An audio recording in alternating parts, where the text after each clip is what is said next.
Αγαπημένοι μου κατοικιδιογονείς, τι μου κάνετε? Σήμερα έχω μαζί μου τον Άρη, αλλά θα μιλήσουμε για ένα τελείως διαφορετικό θέμα, για την εκπαίδευση των κατοικιδίων και όχι μόνη μου, έχω μαζί μου και τον ειδικό εκπαιδευτή συμπεριφοριστή Δημήτρη Καλαθά. Πάμε να δούμε.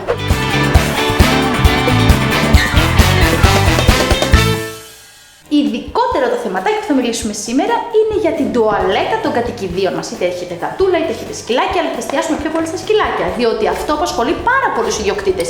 Ειδικά καινούριους ιδιοκτήτες που θα πάρουν είτε κάποιο κουτάβι, είτε και κάποιο ενήλικο ζωάκι, το οποίο πιστεύω ότι συμβαίνει συχνά στις ημέρες μας. Και εσείς λοιπόν, όταν θα αποκτήσετε ένα κατοικίδιο, συγκεκριμένα σκυλάκι, είτε θέλει το παιδί σας, δεν ξέρετε, θα πρέπει να το βγάζω βόλτα, δεν θα πρέπει να το βγάζω βόλτα, θα έχω αρκετό χρόνο να ασχοληθώ με αυτό το κομμάτι, γιατί είναι ένα σημαντικό κομμάτι νομίζω που πρέπει να δώσετε μεγαλύτερη σημασία. Πάμε όμως να ρωτήσουμε τον ειδικό μας. Καλησπέρα Δημήτρη, τι κάνεις? Είσαι και εκπαιδευτής και συμπεριφοριστής λοιπόν.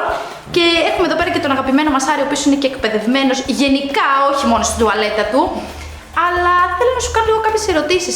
Επειδή πολλοί με ρωτάνε κιόλας, θα αποκτήσω σκυλάκι, θα έχω χρόνο. Πες μου λίγο, πόσες φορές τη μέρα πρέπει να το βγάζει κανείς βόλτα το κατοικίδιό του? Ένας ενήλικος σκύλος πρέπει να βγαίνει 3 φορές την ημέρα, τουλάχιστον. Μία μεγάλη βόλτα το πρωί, μία μεγάλη βόλτα το βράδυ και μία ενδιάμεση το μεσημέρι για ανακούφιση. Κάποιος που εργάζεται όμως κάποιες ώρες, πώς θα μπορέσει δηλαδή να βγάλει το σκύλο του 3 φορές την ημέρα βόλτα? Είναι καλό να χτίζουμε ένα σταθερό πρόγραμμα εξόδων του σκύλου. Να ξέρει ο σκύλος μας ότι στις συγκεκριμένες ώρες περίπου θα βγει προκειμένου να ανακουφιστεί, να εκτονωθεί και να κοινωνικοποιηθεί. Να κάνει τη βόλτα του στη γειτονιά, να διαβάσει την σκυλοεφημερίδα της γειτονιάς. Πολύ ωραίο αυτό. Υπάρχουν και πάρα πολλά πάρκα πλέον. Να πούμε τώρα γενικά ότι η αύξηση των κατοικιδίων στα σπίτια έχει ανέβει πάρα πολύ. Ο κόσμος αγαπάει πιο πολύ τα σκυλάκια. Υπάρχουν πάρα πολλά πάρκα. Βλέπω και έξω σκυλάκια. Υπάρχουν δρόμοι που βγαίνουν πάρα πολύ σωστό και ωραίο αυτό που μας λες. Και πιστεύω θα το τηρήσουν πάρα πολλοί ιδιοκτήτες και το τηρούν πολλοί ιδιοκτήτες. Αλλά αν τώρα εμένα πω μου τύχει κάτι, με καθυστερήσουν από τη δουλειά, δεν προλάβω να πάω στο σπίτι και δεν έχω και κανέναν άλλον. Τι σε εκείνη την περίπτωση? Να το πω απλά, θα τα κάνει πάνω του? Θα τα κάνει κάπου μέσα στο σπίτι? Νικολέτα, ο σωστά εκπαιδευμένος σκύλος, ενήλικος σκύλος, θα κάνει υπομονή. Εφόσον τηρούμε ένα σταθερό πρόγραμμα εξόδων του σκύλου, αυτός θα περιμένει μέχρι να έρθουμε στο σπίτι και να τον βγάλουμε βόλτα. Αν τώρα για κάποιο συγκεκριμένο λόγο έκτακτο ξέρουμε την επόμενη μέρα εμείς θα λείπουμε πάρα πολλές ώρες, τότε θα διαχειριστούμε ανάλογα την τροφή την προηγούμενη μέρα. Να πούμε το εξής, ότι η βόλτα δεν προσφέρει μόνο ανακούφιση. Η βόλτα είναι εκτόνωση σωματική και νοητική. Είναι απαραίτητη η βόλτα στο σκύλο για να έχουμε έναν ισορροπημένο σκύλο. Αυτό είναι ο σκοπός της εκπαίδευσης, να έχουμε έναν ισορροπημένο σκύλο. Σωστό και πολύ ενδιαφέρον. Αυτό βέβαια εξαρτάται και από διάφορες ράτσες, έτσι. Ακριβώς. Υπάρχουν πολλοί ιδιοκτήτες μικρών σε μέγεθος ρατσών με ρωτάνε, δεν θα τον βγάζω βόλτα, καλύτερα να κάνει στην μπάνα. Οκ, ο εκπαιδευμένος σκύλος μπορεί να τα κάνει στην πάνα, αλλά δεν το προσφέρουμε κοινωνικό. Υπάρχουν πολλοί ιδιοκτήτες και γενικά είναι και μόδα, να το πω εισαγωγικά. Πολλοί παίρνουν μικρό σκυλάκι γιατί ίσως θεωρούν ότι θα το έχουν μόνο μες στο σπίτι, θα τα κάνει μόνο μες στην μπάνα. Εσένα ποια είναι η άποψη σου γι' αυτό? Μπορεί να εκπαιδευτεί ο σκύλος να το κάνει αυτό. Όμως η βόλτα, όπως είπα, είναι νοητική σωματική εκτόνωση. Ο σκύλος κοινωνικοποιείται και εκτονώνεται μέσα από την βόλτα. Άρα είναι όταν βγάζει το σκυλάκι σου βόλτα στην ουσία, γνωρίζει και άλλα σκυλάκια, μαθαίνει να περπατά, είναι καλό για την καρδιά του, είναι καλό για την υγεία του. Δεν μπορείς να πάρεις ένα σκύλο και να τον έχεις κλειδωμένο μες στο σπίτι, μόνο και μόνο να του μάθεις την τουαλέτα, έτσι.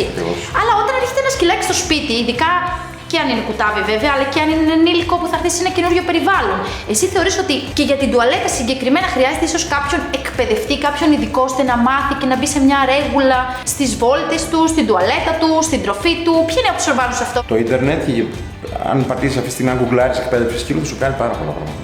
Sites, άρθρα. Όλα αυτά όμως ένας υπεύθυνος ιδιοκτήτης σκύλου πρέπει να τα φιλτράρει. Κάθε σκύλος έχει το δικό του ταπεραμέντο, δική του ιδιοσυγκρασία, ανάλογα τη ράτσα, το χαρακτήρα του.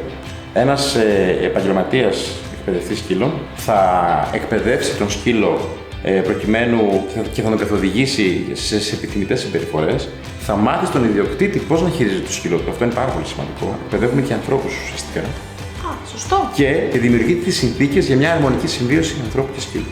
Δεν είναι εύκολο πράγμα. Πρέπει να μάθεις πράγματα για να συμπεριφέρεσαι σωστά απέναντι στο σκύλο σου ή στη γατούλα σου, ώστε να ζει και αυτό καλά, έτσι. Γιατί είναι ψυχούλες, το λέμε κάθε φορά αυτό. Και πάνω απ' όλα, αν θες να αποκτήσεις ένα κατοικίδιο, να είσαι υπεύθυνος και να ξέρεις τους χρόνους σου. Το είπε και ο Δημήτρης που είναι ειδικός. Δηλαδή, εφόσον θα μπει σε μια ρέγουλα το σκυλί και θα έχει τους χρόνους του, θα πρέπει να ξέρεις και εσύ ότι διαθέτεις αυτό το χρόνο για να αποκτήσεις. Γιατί είναι κρίμα αυτά όλα τα σκυλάκια. τα οποία μένουν τελικά αδέσποτα. Είναι άσχημο. Το χειρότερο. Το χειρότερο πράγμα. Και να σε ρωτήσω κάτι άλλο. Εκπαιδεύονται όλες οι ράτσες σκύλων, γενικά? Όλες εκπαιδεύονται, απλά υπάρχει διαφορετικός βαθμός εκπαιδευσιμότητας. Ωραία. Κάποιος να αποκτήσει ένα δέσποτο σκυλάκι, υιοθετήσει ένα δέσποτο σκυλάκι, που το θεωρώ και πάρα πολύ καλή κίνηση, μπορεί να θέσει σε ένα παράδειγμα και να το εκπαιδεύσεις? Βεβαίως. Εκπαιδεύονται, είναι έξυπνα. Γενικά θεωρούνται και έξυπνα σκυλιά τα δεσποτάκια, έτσι. Βεβαίως. Και τα δέσποτα. Τα ημίαμα. Τα ημίαιμα είναι. Εγώ λέω στους ιδιοκτήτες, λέει, βρήκα ένα δέσποτα, είναι ημίαιμο. Κανένα πρόβλημα. Είναι μοναδικός σκύλος. Ο δικός σου σκύλος, ο ημίαιμος, είναι μοναδικός στον κόσμο. Σαν τον Άρη, είναι αλήθεια, μπορούμε πολλά σκυλάκια που να μοιάζουν. Ο Άρης είναι ένας και μοναδικός. Αλλά ένα ημίαιμο σκυλάκι είναι μοναδικός, δεν υπάρχει άλλος. Σωστό, ισχύει, είναι πάρα πολύ ωραίο αυτό που λες. Και σας παροτρύνω γενικά να υιοθετείτε και εκπαιδεύετε το ίδιο εύκολα όπως ένα σκυλί ράτσας. Με τα δέσποτα σκυλάκια ακολουθούμε άλλη εκπαιδευτική μέθοδο γιατί δεν ξέρουμε τι εικόνες έχουν στο παρελθόν. Σωστό. Οπότε πρέπει πρώτα να δούμε ο σκύλος τι εικόνες έχει, τι ερεθίσματα και στη συνέχεια να προσαρμόσουμε την εκπαιδευτική μέθοδο στο συγκεκριμένο σκύλο. Μια άλλη ερώτηση την οποία σκέφτονται πάρα πολλοί άνθρωποι οι οποίοι θέλουν να αποκτήσουν ένα κατοικίδιο, εφόσον βρίσκουν και κάποιο ενήλικο ή το παίρνουν από κάποια άλλη οικογένεια, όχι μόνο δεσποτάκι, έτσι, και καθαρό αιμο και οτιδήποτε. Αν είναι ενήλικο, εκπαιδεύεται το ίδιο με ένα κουταβάκι? Έχει τις ίδιες δυνατότητες να μάθει πράγματα? Ένα κουτάβι έχει μεγάλο βαθμό εκπαιδευσιμότητας γιατί είναι ένα λευκό χαρτί ουσιαστικά. Γράφεις πάνω εκεί αυτά που θέλεις εσύ. Ένας ενήλικος σκύλος που έχει μάθει στη διαφορετικό τρόπο ζωής από το δικό μας, πρέπει με το δικό μας τρόπο, πάντα με επιβραβεύσεις και με λιγότερες τιμωρίες, να σβήσουμε τις μη επιθυμητές συμπεριφορές και να εγκαταστήσουμε τις επιθυμητές συμπεριφορές που επιθυμούμε εμείς. Και θα πρέπει να προσαρμόσουμε το σκύλο στο πρόγραμμά μας. Πρέπει να σκεφτόμαστε ότι το σκύλο που έχουμε στο σπίτι πρέπει να είναι απόλαυση. Σωστό. Όχι ταλαιπωρία, γιατί πολλοί ταλαιπωρούνται επειδή δεν το χειρίζονται σωστά. Αν τελικά πάμε σε έναν εκπαιδευτή, σίγουρα το σκυλάκι δεν θα κάνει την ανάγκη του μέσα στο σπίτι πάντως, έτσι. Και αν μας εκπαιδεύσει και εμάς.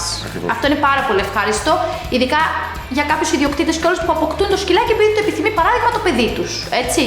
Και δεν έχουν το χρόνο να ασχοληθούν και το παιδάκι δεν γνωρίζει ακριβώς τις καταστάσεις. Πάρα πολύ ωραίο αυτό που μας λες, Δημήτρη, και θέλω να μας δώσεις και 5 tips, 5 μικροσυμβουλές, πώς μπορεί ο καθένας σπίτι του έστω να κάνει τα πρώτα βήματα μέχρι να πάει σε έναν εκπαιδευτή, γιατί. Και μόλις έρθει το σκυλάκι στο σπίτι, θα πρέπει ίσως από την αρχή να μάθει κάποια πράγματα. Το κουταβάκι 2 μηνών θα πρέπει να έρθει στο σπίτι και από τότε αρχίζει να εκπαιδεύεται. Από τον ιδιοκτήτη αρχικά και μετά από τον εκπαιδευτή. Συμβουλεύω τη χρήση crate, πτυσσόμενου κλουβιού. Εκεί πρέπει να δημιουργηθεί η φωλιά του ουσιαστικά. Σκεφτόμαστε ότι ο σκύλος μέχρι 4 μηνών δεν λειτουργούν οι σφιχτήρες του κουταβιού, οπότε κάθε 2 ώρες ένα κουτάβι 2 μηνών πρέπει να του παρέχεται η τουαλέτα. Χρησιμοποιούμε πάνω στην αρχή εκτός κλουβιού ή εξωτερικό χώρο.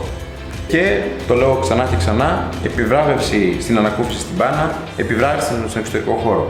Αν για κάποιο λόγο πάει να γίνει ένα ατύχημα, εκεί διακόπτουμε, δεν τιμωρούμε. Διακόπτουμε τη συμπεριφορά και καθοδηγούμε το σκύλο στο μέρος που επιθυμούμε. Σωστό, δηλαδή το μαλώνουμε λίγο και το καθοδηγούμε να πάει στο σωστό μέρος. Διακόπτουμε, τον καθοδηγούμε, αν το κουταβάκι του σηκώνει, το πάμε στο επιθυμητό μέρος και επιβραβεύουμε την ανακούφιση του εκεί. Η τιμωρία μπορεί να φέρει άλλα αποτελέσματα. Μπορεί ο σκύλος να μην ανακουφίζεται μπροστά μας. Επειδή τιμωρήσαμε. Να κρύβεται. Άρα είναι λάθος και να το μαλώνεις έντονα. Άρα αρνητική γίνεται η παρουσία μας και όχι η πράξη που κάνει ο σκύλος για να ακούσει. Σωστό, επειδή είναι και πονηρά τα κατοικιδιάκια, έτσι θα κρύβονται μετά, σου λέει, για να κάνουν εκεί την ανάγκη τους. Δημήτρη, σε ευχαριστούμε πάρα πολύ. Πιστεύω ότι είσαι ένας πάρα πολύ καλός εκπαιδευτής, διότι βλέπω εδώ και τον Άρη πως εκπαιδευμένος είναι. Θα μπορούσες να μας δείξεις μία-δύο κινήσεις? Έτσι, το σήκω. Είναι πραγματικά πολύ εκπαιδευμένος και είναι εντυπωσιακό η επικοινωνία που υπάρχει με το σκύλο. Κάτσε. Δίπλα. Κάτω. Μείνε. Μπράβο, Άρη. Μείνε. Άρη, εδώ. Dance. Yes! Άρη, dance. Oh, yes. Άρη, μπράβο. Right. Yes. Μπράβο. Άρη. Ναι, Άρη. Και μία τελευταία ερώτηση, Δημήτρη, γιατί τώρα που σε είδα και πολλοί μπορούν να τον ρωτιούνται αυτό. Εσύ, την ώρα που είσαι με τον ιδιοκτήτη και το σκυλάκι, το μαθαίνεις και στους δύο αυτό, πώς το μεταδίδεις, δηλαδή είναι πολύ δύσκολο? Όταν εκπαιδεύω σκύλο και είναι μπροστά ο ιδιοκτήτης, πρώτα μαθαίνω τη συμπεριφορά στο σκύλο, ο ιδιοκτήτης με βλέπει, στη συνέχεια ο ιδιοκτήτης χειρίζεται τον σκύλο με τον τρόπο που του λέω εγώ και βγαίνει το αποτέλεσμα. Και αργότερα το κάνει και ο ίδιος στο χώρο του. Πάρα πολύ εντυπωσιακό, πραγματικά σε θαυμάζω.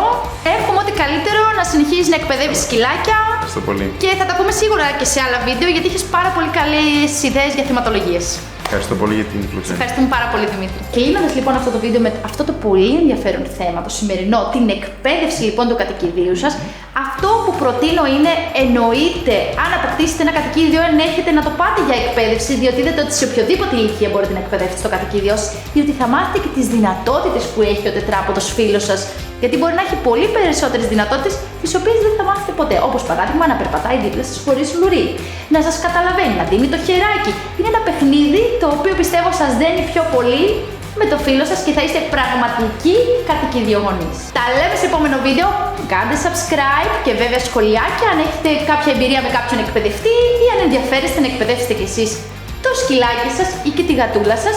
Και βέβαια, αν σας φάνηκε ενδιαφέρον το βίντεο, τα λέμε την επόμενη φορά. Bye!